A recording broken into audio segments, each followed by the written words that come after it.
I don't see anything. No, it's fine. Well, my cover photo's got a big Highland cow looking out to the ocean. It's quite nice, actually.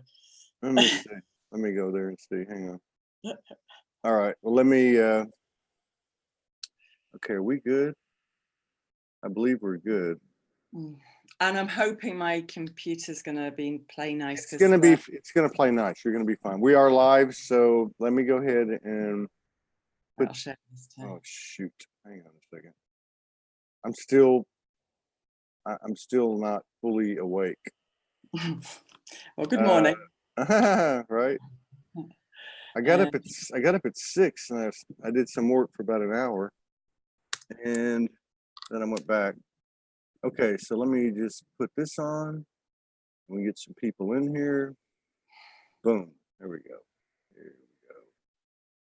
Probably should have played a longer one, but this is all right. Okay.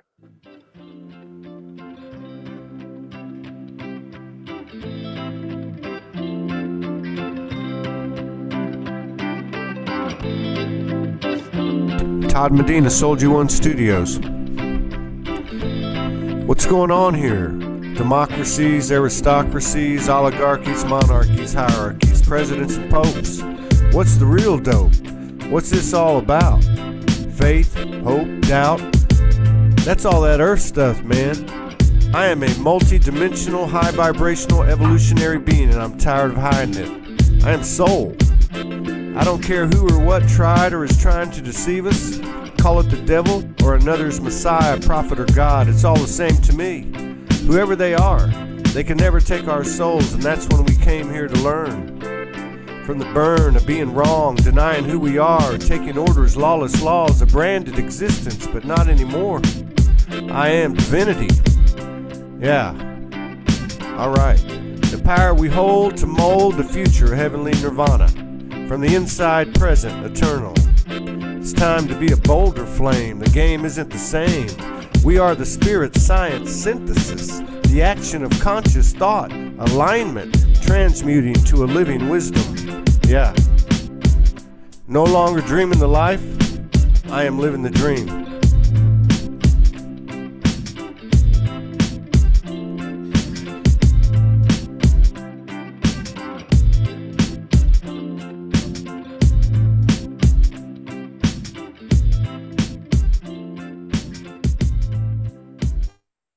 Okay, so I'm not with it. Hang on a second. Okay. Did you go? Are you still there? I'm still here. Oh, yeah. Okay, so I'm just sharing to, just give me a second. We got 31 people in the house. I'm just sharing to some of the affiliated groups in the community.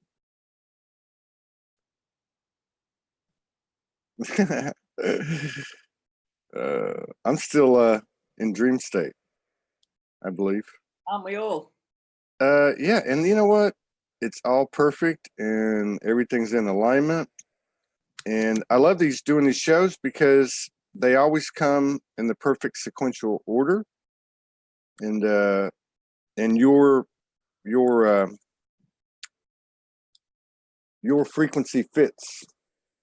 It fits right now. It's the only one. It's the only one we got planned for today. But I'm gonna do some open mics later, and bring in, see if I can convince some people. Kathleen Johnson, what's happening? Good to see you, Milana, Robin. I was talking to you on the thing, but I had to start the show. Hello, everybody. I'm a little sleepy this morning. Amira Beth, Island Girl. Amira Beth, I need to talk to you, please. I need to talk about some clothing. I'm all over the place. April Lloyd, thank you for all your beautiful gifts and everything else. Everybody else, hello. So we have a special show this morning.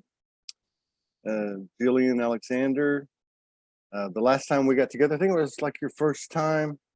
Yes. The last time it was, yeah. So we. That was back in April. I took your broadcasting virginity. Oh,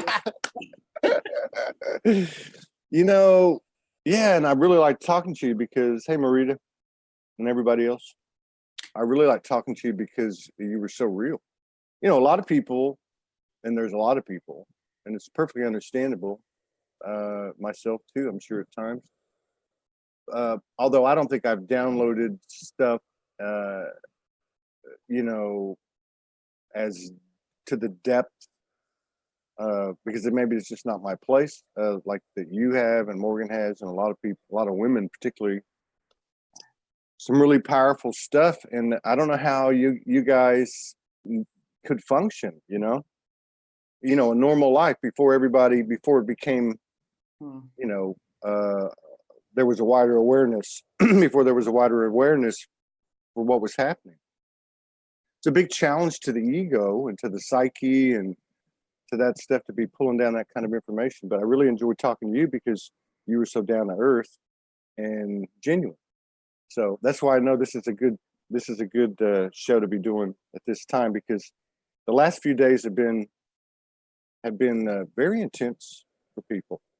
You know, even the 3 shows we did yesterday, Melissa Dehan, Sandra Walter, and Franco, all pretty much said these last few days have been not in a bad way, but just, you know, it's kind of like, you know, playtime's over. Oh, for sure. And it's like everything keeps speeding up, and I keep thinking, all right, okay, I could do this. And then it gets faster again. So it's quite interesting what's happening. Yeah. How's it been for you? It's even back from when we first started, when we first spoke, it's been really interesting just watching things since then. It's quite interesting for me because every now and then somebody shows up and they're carrying keys for me, and that's not a big grandiose thing. It's just basically, you know, somebody shows up at the right time, and it's like, okay, here's something, and you're going this way. And it was definitely like that when I was on your show in April, because it came at a time when I'm trying to work out, okay, why am I, you know, sort of, okay, because I've got all this stuff, and then what am I actually meant to be doing with it? And it also set me into sort of getting a bit more real about a lot of stuff, or getting a lot more real about a lot of stuff too. There was a lot of, since then, there's been practical emergencies in terms of emergencies, so like things coming out of the woodwork, in terms of experiences that I had kind of buried. And we may speak about some of those because some of those are quite interesting. Whatever you want to do.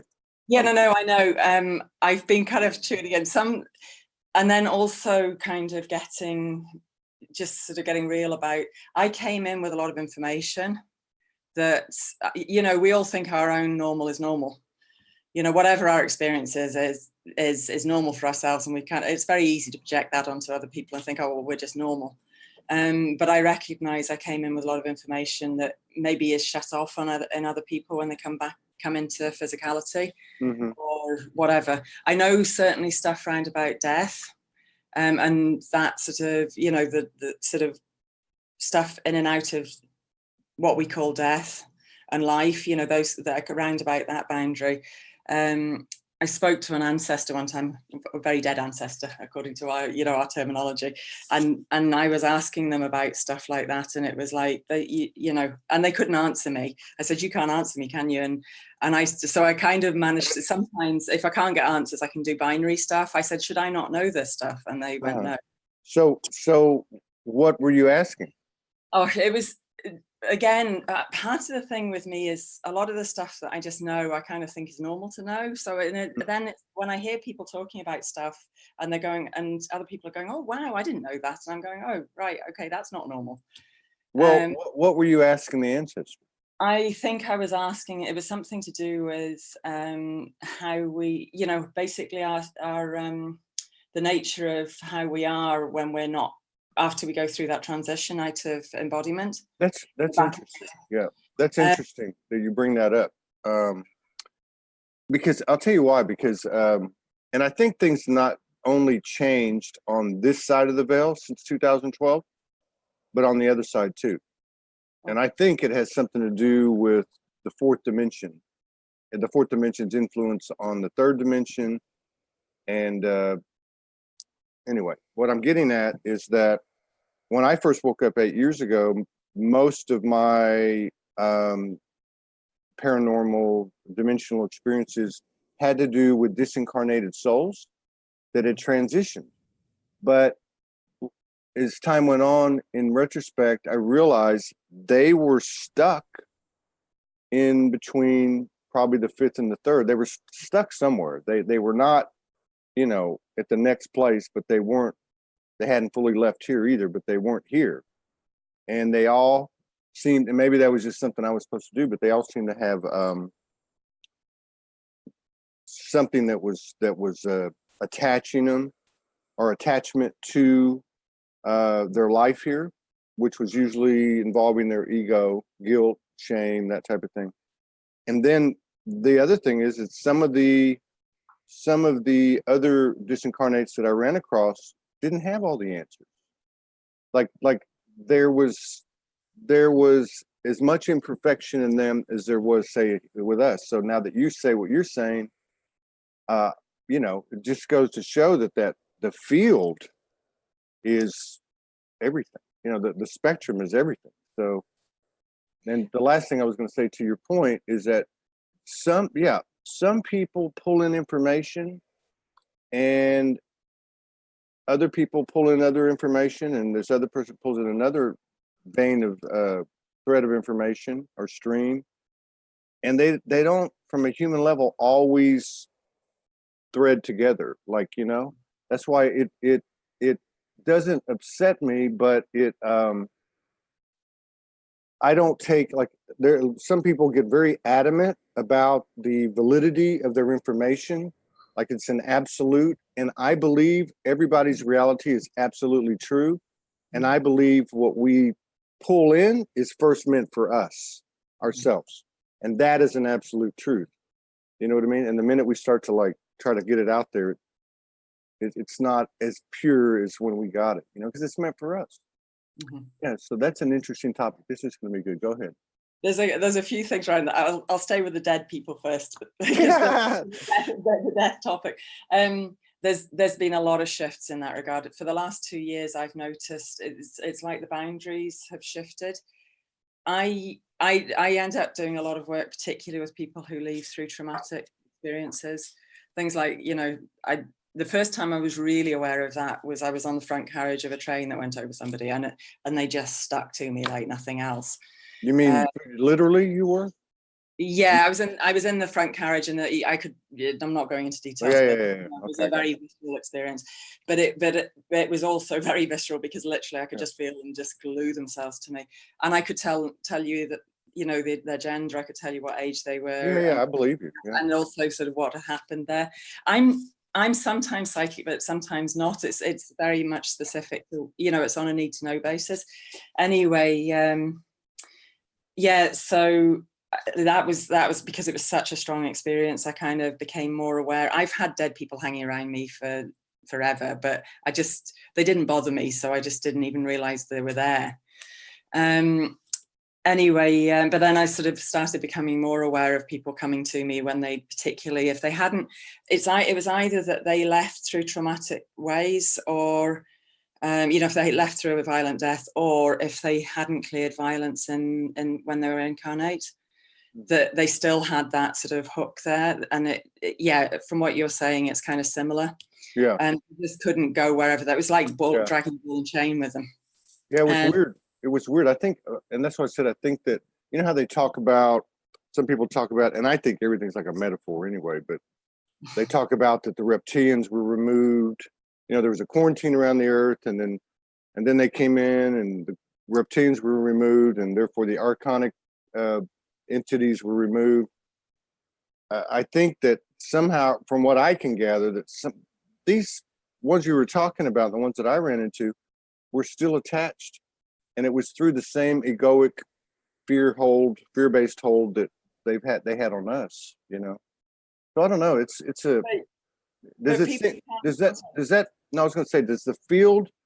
that field that you're talking about, whether it's the fourth dimension or not, these disincarnated souls, does it feel clearer now to you? Well, so there's definitely the shift that's going on. It's up until now, it's like up until about 2 years ago, I'd work with people, but you know, they would be on the sort of their side of, there was definite distinguishing line between the two. They could come up right up to the edge of sort of dead people zone, and I could go up to live people zone, the edge of that, and then we could work together. But that's blended together, and it's possible for certain people. I don't know whether it's possible for everybody, but certainly I've had the sense I can go in and out of those. You know, I can go in and out of death and life.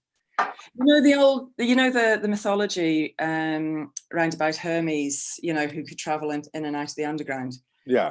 Underworld, sorry, not the underground. Yeah, and my sense is there have always been souls who can go in and out of the realms of the dead, but unusually so. I mean, that supposedly that was because it was half god, half human, but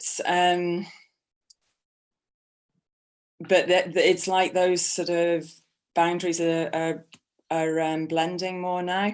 Can I just say something about terminology? You can say whatever you want to say. No, it's just really interesting. See all the stuff around about numbers of dimensions and stuff like that. I just don't work in those languages. So 4th, 5th, 6th, 17th dimension. Oh, yeah. No, so it's just quite interesting because to me, it's like, okay, we're having an experience. And you know, sort of staying with that sort of, you know, I agree. It's just quite interesting when I'm watching this. It reminds me of kind of when I was having my son, because my husband read all the books, and then afterwards said it wasn't at all like it was in the books, and I was like, what did you expect? You know, babies come how babies come. Yeah, that's a great point. You know, and I think that's one of the things that I'm observing is that people are getting away from the labels, like you know, light worker, galactic being. I'm Pleiadian. I was Alexander the Great in a past life, or I download Mother Mary. And I'm not saying that that's wrong. What I'm saying is that they're not attaching to the limitation of that. You know, I think people are starting to realize that the universe speaks in all these different ways. These are the synchronicities and the clues to wake you up to of what you are. And I think that that's a great thing, because you're only going to be Gillian one time. I'm only going to be Todd one time. And we're out here doing the work. And I'm absolutely convinced that in other incarnations, in other realms, or whatever you want to call it, we'll be able to pull from the power of the consciousness of Gillian Alexander from this incarnation. It will only grow. Yeah, for sure. Right. So the last thing you're doing, because you're already talking about it, you're actually cognizant of going in and out of the whatever you want to call it. When you're not here, you're somewhere else. But I think we do a lot of that in dream state. Yeah, for sure. And you're lucky, because a lot of people like you, I mean, these were the people that were told they were crazy. I mean, really crazy. Like, you know what I mean? And you know, and if you look, if you look at the indigenous cultures, you know, Aboriginal cultures, and that was on. The people that were like you, they revered them because they knew they had sight into the other side, and they like made space for them. They allowed them to be whatever they needed to be, you know. That's one thing that is changing now, because to me, people who, you know, work that way are shamans, but we're not born into a culture that recognizes shamans in general. Because the way I work is definitely shamanic, but I don't work with rattles sometimes I do work with rattles and drums, but you know what I mean? It's not, you know, I haven't been taken under the wing of an elder, because we don't have elders like that. You know, and a lot of what I've got is, you know, sort of the guidance I've got is from being from the land. Well, I think there's probably not many more elders than that, but just when you're saying about working in dream space, you're kind of opening up what I was wondering whether we should speak about. Yes. This is one of the revelations that kind of came, and it is probably the most way out of all of them. Tell us what it is. Yeah. Preach to us. Speak it. This is not preaching at all. No, I'm kidding. I'm just trying to imitate the Western fundamental religious houses. Yeah, it's quite a strong one. Anyway, it kind of, I'm trying to get the beginning of this. Because I think you've mentioned that you sometimes follow the stuff off collective evolution and all of that kind of stuff. It's quite interesting watching. So I've kind of been watching that stuff, but I don't attach too much to anything because it's always somebody's own perspective. Yeah. But they did have an interview with a woman, Anika Lucas. I don't know whether you've encountered her. What's the name? Anika Lucas. No, I've never heard of a Belgian woman who was taken as a sex slave into one of the elite paedophile rings when she was 6. She managed to escape when she was 11. Uh-huh. I think it was near enough 6 years she was in, or 5 years. I don't know. Anyway, she was basically traded by one of the other ring members to help her escape. It's quite a complex story, but anyway, she was on Collective Evolution. It was a 4-hour interview broken into 4 sections. And it was everything, the worst you could imagine, and then add all sorts of worse things. But none of it was unfamiliar to me. And I'm sitting there thinking, okay, what's going on here? I had... I mean, one of the things she said, I mean, her mother was actually driving her to these places to get raped and everything. I mean, so in her language, she was saying, okay, my mother was a very, very unwell woman. And my mother was not straightforward, but she wasn't like that. And I knew I hadn't had the same experiences, but it was so familiar to me. Yeah. And for some reason or other, the piece that kept coming to me was this recurring dream I used to get when I was a kid, but I was still in the cot. So I was at most 2. And it was it involved a dog and a cat and normally I loved animals, but every time these two, this yellow Labrador and this black cat turned up, I hated it. And one of the things that Anika Lucas said in her interview was one of the things that got her through was her sense of these benign beings. Her sense of what being? Benign beings. Oh, okay. And I just, I took that into my head and I did the usual crazy things that my head does, that heads tend to do. And I sort of thought, oh, well, it's probably some kind of, non-embodied, non-incarnate being, like what people call angels or whatever. And it never occurred to me that these beings may have a body somewhere else. And it was like also all sorts of jigsaw puzzles just coming into place. Part of the way I kind of managed to anchor it back in again was I was actually getting some body work done at the time by somebody that I really trusted who could go really deep with my body. And usually the way I work with people is they anchor for me and I go in and do whatever work I need to do. So it was just, so I just had all these pennies dropping when she was working with me. And it was, what I got the sense of was that actually, slight side tangent that relates to this. When I'm working directly with people, I can usually clear pain, and I can, and I also obviously work with people as they're transitioning through into what we call death. And then the other thing is, sometimes as long as I know I'm clear and it's okay to do it, I will put stuff through my own physical body. Yeah, I remember you telling me that. Now, what happened with your friend? So, yes, I know this is what I'm coming back to. So she's doing body work on you, and you're going in. But this is the relevant piece. So the penny that dropped at that stage was that actually my non-physical self was going off and working with these kids. Yeah. So I was one of these benign beings, but it never occurred to me that, that these would have bodies somewhere. And then what was happening, my non-physical self was coming back and punting all of this trauma through my own physical. Your non-physical self was coming back and doing what? And just putting all this stuff through my physical body. Now, was it like, okay, so like say you stepped out of your body, forget about the non-physical for a second. Would it be like what was happening when your non-physical body came back? Would it be like an impasse experience of taking on other? Yeah, Okay, sort of. so I get that. It's, This is yeah. actually, this is a very good subject, you know, I think, because we really don't have any answers.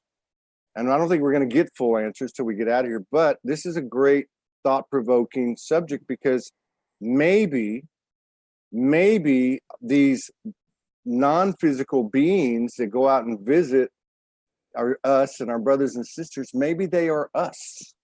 Mm-hmm. And the reason I say that is because I've had more than one experience and been witness to a couple other people where incarnated beings have come for a visit. Mm-hmm. And so you think, well, is that a multidimensional aspect of this person that I know? Because the emotions and the disposition of the entity itself was a direct reflection of the person it was representing.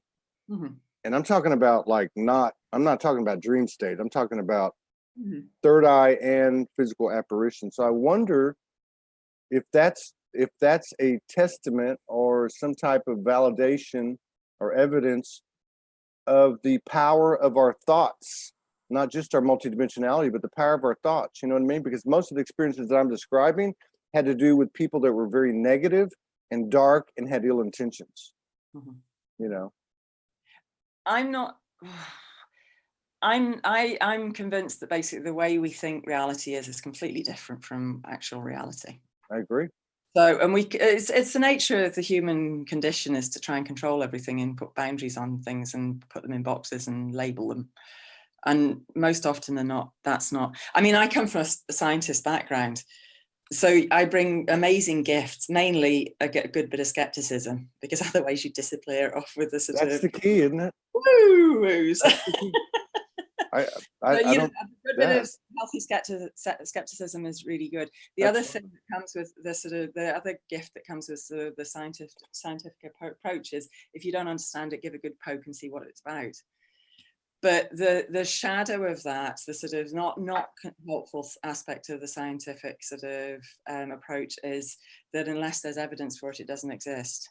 Or unless it fits our theories, it doesn't exist, all that kind of stuff. So that's not so helpful. I mean, and that's not good science anyway. You know, that's fixing science. Yeah. I get that. Yeah, I don't even have much use for it at all anymore. But what I'm meaning is, so it's you know, I think the more we can actually, without disappearing down tunnels of unicorns and fairies, I know unicorns and fairies are real, but without disappearing off into the ether with them and completely losing reality, you know, it's also allowing those sort of what we believe to be real to be really, really flexible as well, and allow for all possibilities to come into that, which means that it has to be super flexible. Yeah. Let me just say to everybody, it looks like, anyway, we're getting knocked off Facebook 6 times already. So the link for the Zoom room is on a pinned post, and if you want to watch it, how do they get the Zoom room link? Can I put it on? I'll put it on the comments again. I put it up there a couple times. I think when you paste it and you pin the comment, you can't.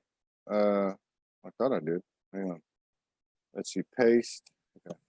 Yeah. So I just put it up a couple times, so they can just click the link and then. But that's okay. They can always watch the replay too. Yeah. No, it's fine.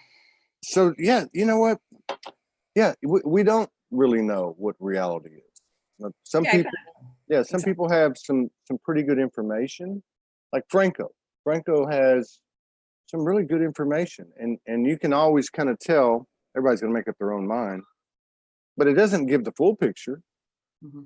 You know, it's a part of the puzzle. Everybody's got a little part of the puzzle, and but I think you know, like, why do we even need to figure it out now? Well, exactly. It's whether it needs to work or not. You know, it's like sort of, it's actually, does this serve me at the moment? I remember when, I mean, when I was playing with the diagnosis of bipolar, and at that stage, it really helped me because I didn't know what the heck was going on for me. And you know, everything in my reality, or what I understood to be reality, was going in all directions. Yeah. And I remember my brother saying, Gilly, why on earth would you take on a diagnosis like that? And I said, look, for now, it helps me because it gives me some kind of container to work within, you know, and it was just some kind of face on the whole thing that I was experiencing, that I could go and Google. I could sort of find out some information. You know, do you know what I mean? Yeah, I do. Yeah, so it was, so sometimes labels are helpful, and sometimes our idea of, and that, you know, if we believe something to be real, it can make us feel very safe, as long as it's supportive to feel safe in that supposed reality. That's great. Yeah. I mean, if you think about it, it's like, right, you know, there's a lot of illusions that are actually very helpful.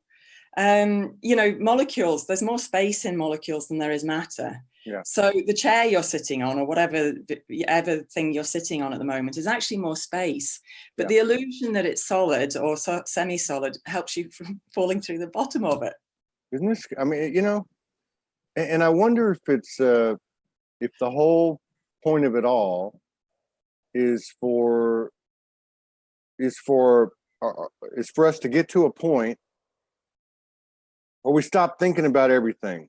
You know, whether it be our past traumas or a galactic memory or a dimensional experience with leprechauns or fairies, and we stop thinking about all that because we've come to the point where we absolutely realize and own what we are.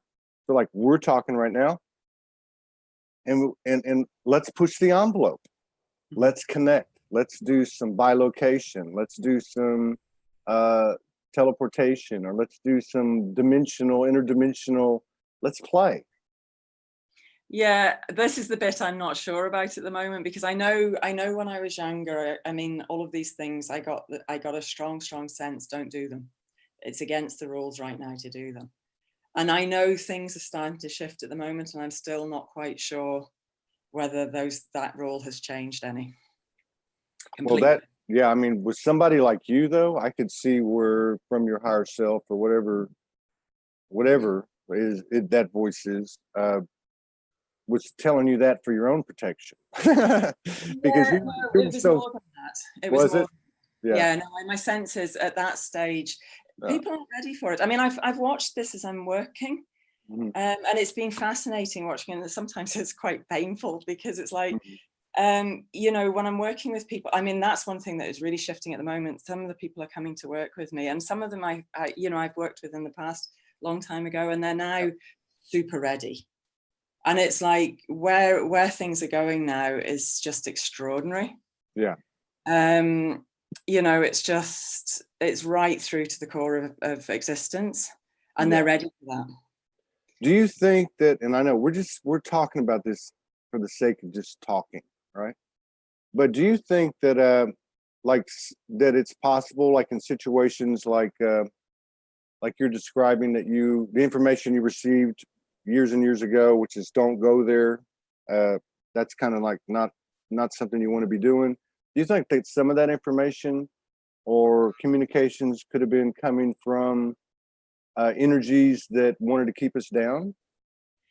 Not, it really doesn't, because I can usually feel the difference. I mean, this is the other thing that I've done a lot of work with, and my sense is that's part of my role being here at the moment. I mean, we're definitely coming into a time of unification, and we have been for a long time.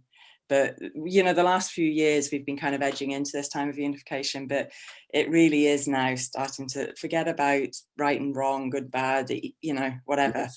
It's really time to sort of, even gender has never made any sense to me. I've never found it a very useful concept. I like you. Pardon? I said I like you. No, it's just, I mean, to be honest, the amount of violence that comes through the whole concept of gender is horrific. But anyway, that's another time. But I just don't find a lot of these things very useful. Yeah. And it's felt for a long time, it's about coming into unification. So it's now time to acknowledge, you know, a lot of the darker aspects. Yeah. Because at the moment we're kind of going around saying the left side of your body is better than the right side of your body, which is ludicrous, you know, or eyes are better than fingers. It's this insanity that we've got this idea that we're not one perfectly functioning whole, you know, whichever whole you're looking at. I mean, Yeah. whole with W at the front. Anyway, You're funny. But so it feels like that's part of, my sense is my soul lineage has been quite dark. What do you mean? The journey or? No, just, I think we've all been nasty effers. I know we have. You know, all of us. And anybody that sits there and says, Malay was always an angel, it's like, oh, come on, kid yourself. Yeah, right. Like I never killed him. You know, and that's interesting you say that, because I just remembered something that happened, and I know it happened yesterday. I think it was last night. And I started getting this transmission. I spent the evening with Morgan, and I for like a couple of days I kept feeling like this expansion and love, which with her being the closest to me, I was like really like, wow, what is this?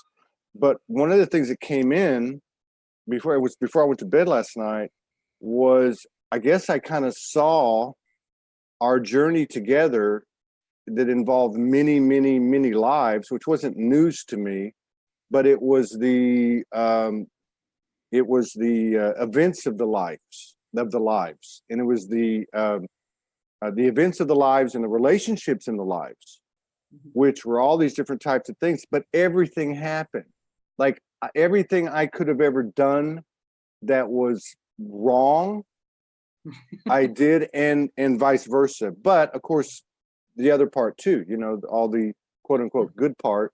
But yeah, I think that's why we came down here. You know, I think we actually came down here, or whatever, created this experience, or whatever you want to call it, to experience all these things that are like mind-blowing to the human, and or even overlooked to the human, and all the intricacies, every single part of it. You know, I think it's I'm falling in love with it more and more every day. You know, now that when I really look at it from a higher perspective and say, this is really cool. It's like playing in a video game. You know, it is. I'm really rubbish at things like that. But yeah, so it's time now to own all aspects of ourselves. And I know that that's been a big part when I'm working with groups or individuals, or just generally as I'm sharing. It's really about that sort of, okay, let's own all of you. Yeah. You know, let's own all of me, rather than sitting there going, oh, but I like this bit, but I'm not having that bit. Yeah. So yes, that feels really important at the moment. Yeah, and that's the other thing around about that is the dark piece I'm particularly talking about is the use of language, dark arts basically. So it's use of the sort of the original language and distorting it into dark arts. So in other words, taking language, which is really a but this vibration, is but anyway, but you're talking about, I'm just trying to get an answer. So you're talking about taking the original, using it for your own purposes, using it. Yeah. Okay. So not serving collective, serving. Yeah. Okay. Yeah, it's taking out of alignment and taking it into distortion. So yeah, it's and so I, you know, sort of a few years ago, I was getting a lot of people coming to work with me to clear old contracts, dark contracts, or clear old sort of energies. And this is the thing about, I'm not convinced that souls can't transition in and out of what we call death and life when they're, you know, only when they're absolutely clear, because I've seen people come in life after life with some right old grot hanging to them. That would make sense though, right? You know, because I mean, people talk about the ancestral stuff that we didn't even accumulate in this life, that we carried in with us, number one. And number two, people talk about walk-ins or exchanges, like where one soul walks out, one walks in. I mean, I'm not saying any of this is true. All I'm saying is that what you're saying is that a soul doesn't have to be perfectly clear to go in and out of these, at least two spaces. One is here and one is somewhere else, right? Yeah. Is that what you're saying? Yeah. Yeah, but it's the piece that I definitely am fairly sure I'm here to work with to clear is this particular line of abuse roundabout language. So it's a particular roundabout distortions. I mean, and this is where, yeah, it could be quite fascinating if it wasn't so harrowing for a lot of people when they're experiencing it. Just watching how some of these things happen. Mm-hmm.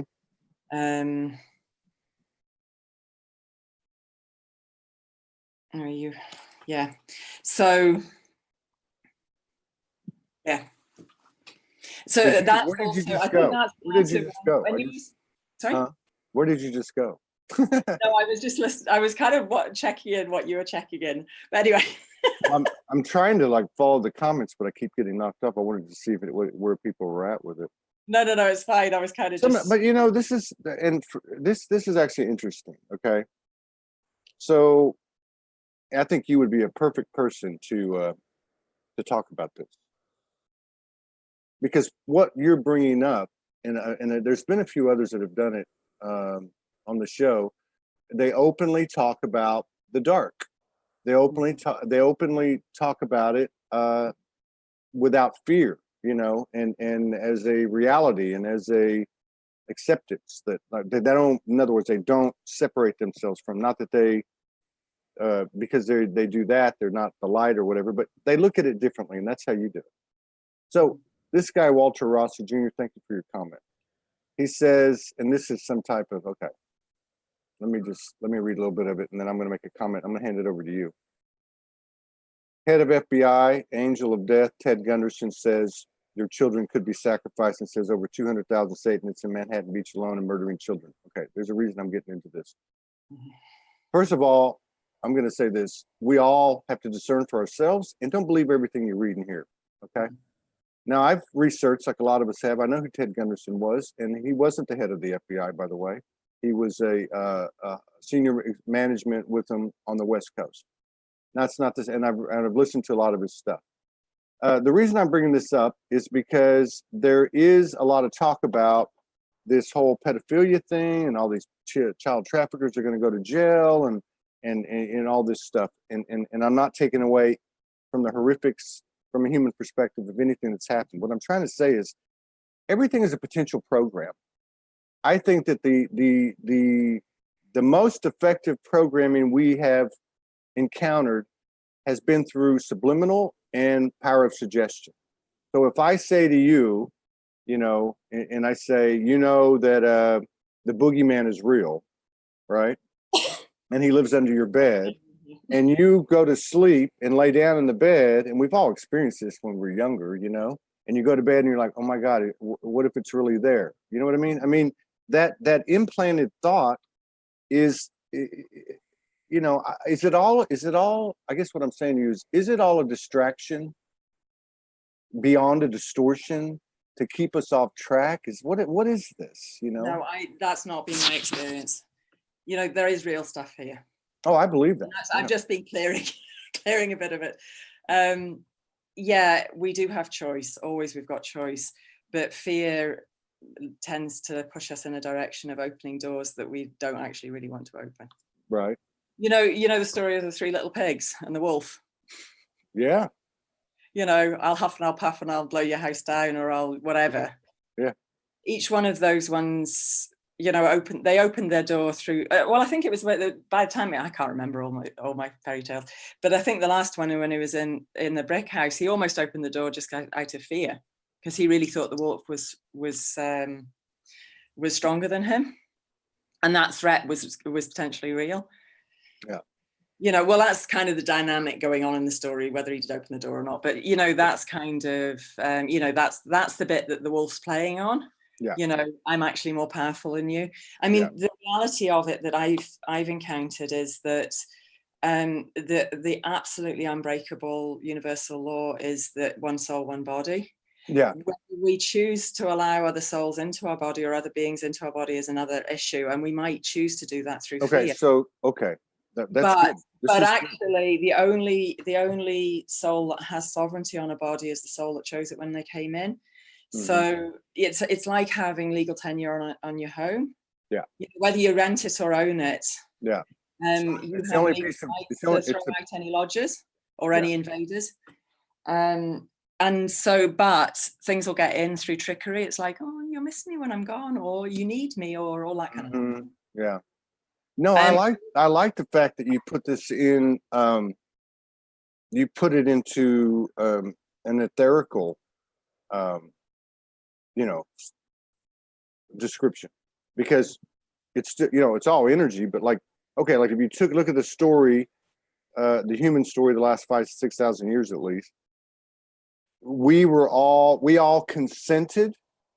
We consented unknowingly, naively, whatever you want to call it. We were tricked, duped, whatever, but we consented to give our power over, whether it be a false monetary system or a contract or possession or whatever, an idea, whatever, right? And what you're saying is that, and I've seen this in people too, and I'm sure it happened to me, where you know who they are, and then they have like other things in them. Like they might call it possession, all right? And I've had some extreme examples I've experienced, including morphing, having a friend of mine morph from basically a very nice angelic human to a devil with blotchy bile face and blown up. But so my point is that, once we are aware of what's going on, we can then begin to claim our sovereignty through various methods, like you were talking about, where you work with people for many years to remove and void all contracts and agreements and oaths and that type of thing, right? Yeah. Yes. I mean, yeah. But to be honest, I don't do that much of it. But quite often people come and find me for stuff. There's a lot of people just come and work with me, even when, it's like dream time or whatever. Apparently I rock up in people's dreams and things like that when they're needing me. There's a lot of space in your reality, or one's reality, when you allow it. Yeah. I like this comment. Maybe you can comment on this. Susan Katie, thank you for the comment. She says, I've talked to reptilians, and I have too, I can say that. I've talked to Lemurians. They commit suicide and come back in a different body. Usually an offering is made. Not sure. Not sure of the end game in all of this. It's an honest statement, and yeah, what do you think about that? I'm not any expert on any of that kind of stuff. Huh? I'm not an expert on any of that. Well, kind of stuff. take the labels off, and basically what she's saying is that she's communicated with disincarnated, or non-human, let's put it that way, and they've told her that they have had incarnations as this species or that species where they committed suicide and come back in a different body. I mean, I just thought it was an interesting comment, but even like something like suicide. We look at it a certain way here, but from the higher perspective, what is that? Is there anything wrong with it? Well, it's quite an interesting one, because I'm sure that's been one of the things in this lifetime I've had to shed. There's an ancestral piece, I'm pretty sure, sort of blood ancestral piece there.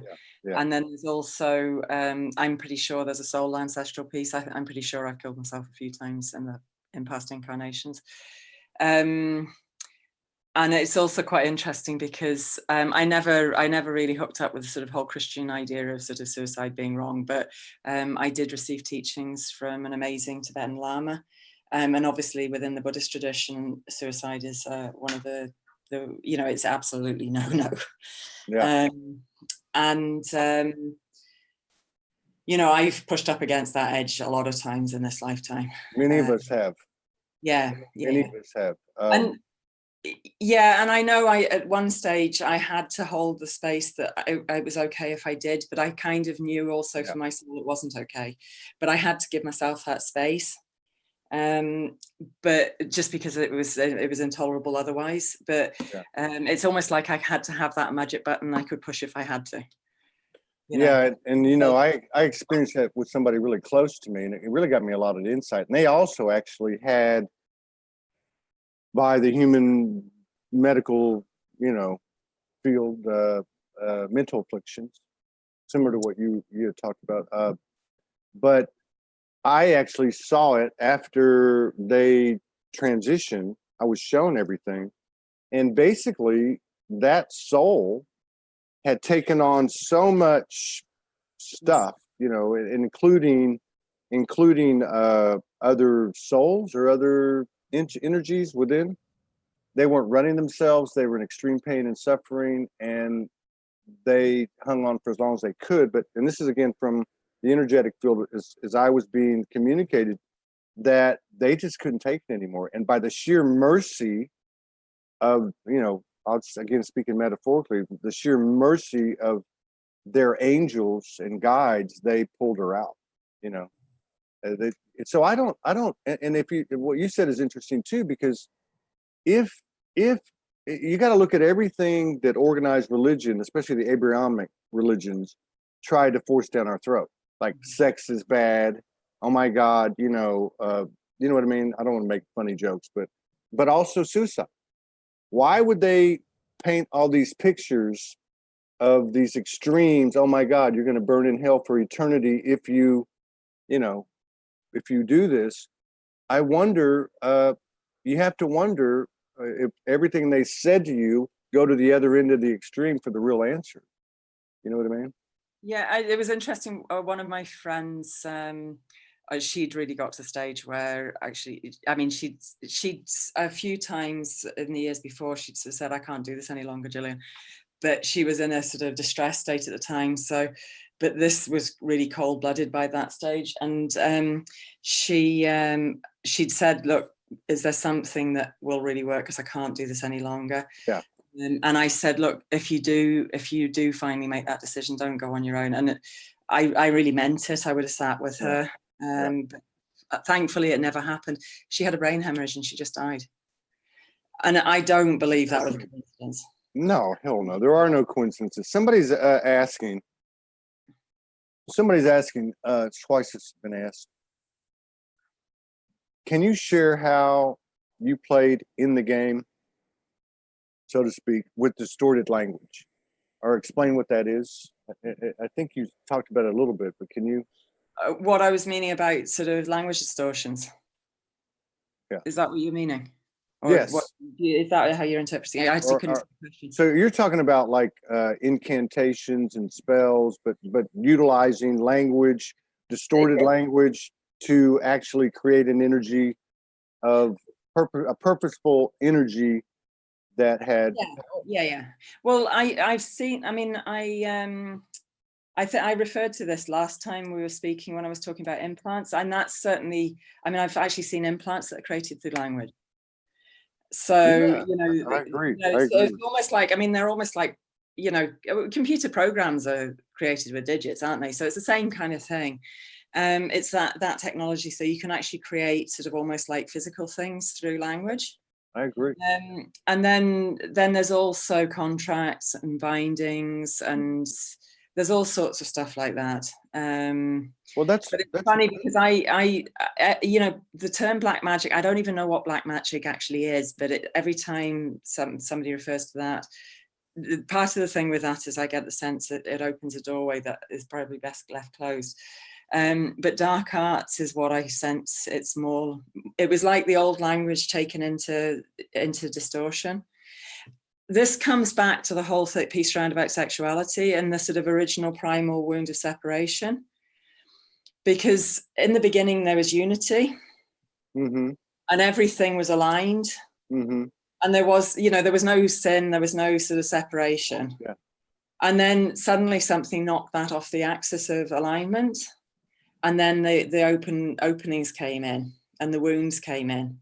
If that makes sense. You know, even the physical body, if it's all aligned, it doesn't get infections because everything's intact. Yeah. but you know, you put a big gash on the arm, or you know, sort of lower the immune system, and suddenly all sorts of things come in. Yeah. And to me, you know, so to me, a lot of the stories, oh God, I hope I don't get a thunderbolt, but you know, a lot of the stories and you know, in the Bible are mythology, you know, and if you watch different other religions, you get the same mythology turning up in different other religions, not just the Abrahamic ones. But anyway, so you know, the original creation myth, sort of, you know, in the beginning, everything was hunky-dory in the Garden of Eden, and you know, Adam and Eve would be making love in front of God and no issue with it. They were running around naked and it was all quite natural. And then suddenly one of them took a pomegranate from the tree of knowledge, and suddenly, you know, they saw everything, and they became as God. And whoa, we can't have this. Wallop.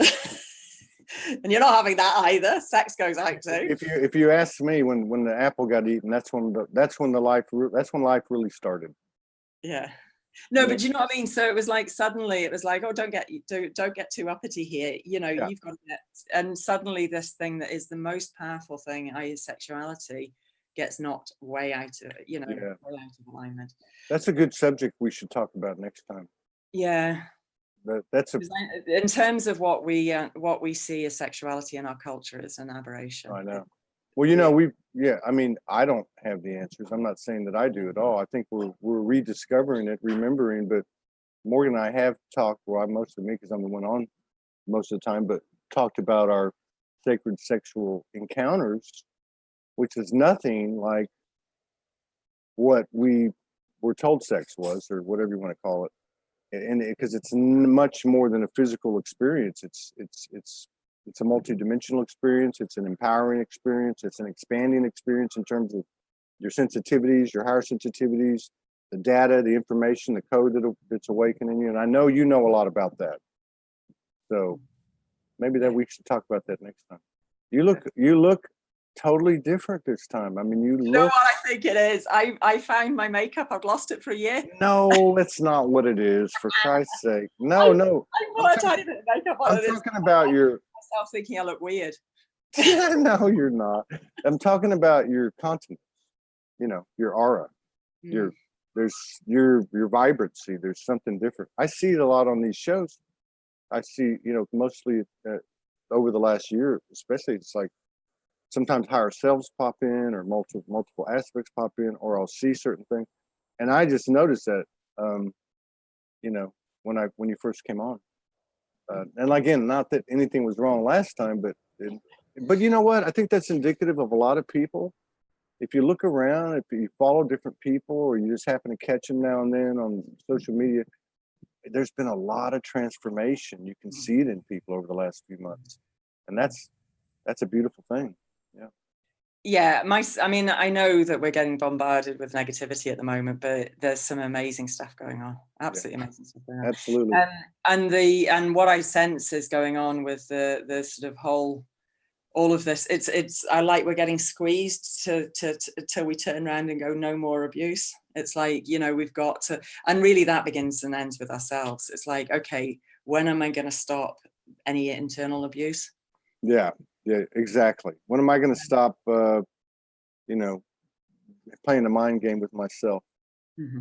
Okay, so we've got a few more compliments about your glowing aura, and one comment about 5G. And I can't, you know, I don't think anybody has any answers that are absolute. But I will say this about 5G. You know, 5D supersedes 5G. To me, 5G is no different than chemtrails, fluoride, GMOs. You know, it has power over you if you allow it to have power over you. Having the awareness of what's gone on, or what's going on, or what's happening is in itself empowering, you know, to all of us. You know, now, this, like you said earlier, we had to give our power over. We had to consent to that. And like you said, we own this piece of real estate. This is our piece of real estate in the universe. Nobody can touch it unless we allow it, and the same works for us. So I don't know. Yeah, I mean, to me, we're just having a series of experiences. You know, we get to play here. And Yeah, that's yeah. the real truth of it. We get to Yes. be here and to play. Yes, that's what it. Yes. Feel how it feels to stick our fingers in the socket. If that's what we want to do. Yeah. So don't. Yeah. Yeah. So yeah. Don't take it so seriously. The boogeymans aren't out there. They're out there if you want them to be. Yeah. But I've had enough of those experiences, so they don't even exist in my field of experience anymore. Now, if I want to go get them, I'll go get them. You know, but I like to have some other pleasures and stuff. You know what I mean? Mhm. Oh, I better behave myself. I was going to make a joke. I'll see you later. Okay, thanks ever so much, Todd. Yeah, let's do it again. We'll talk about sacred sexuality. Take Yeah, I care. enjoyed it. Bye. You're looking good. Bye-bye. Thank you.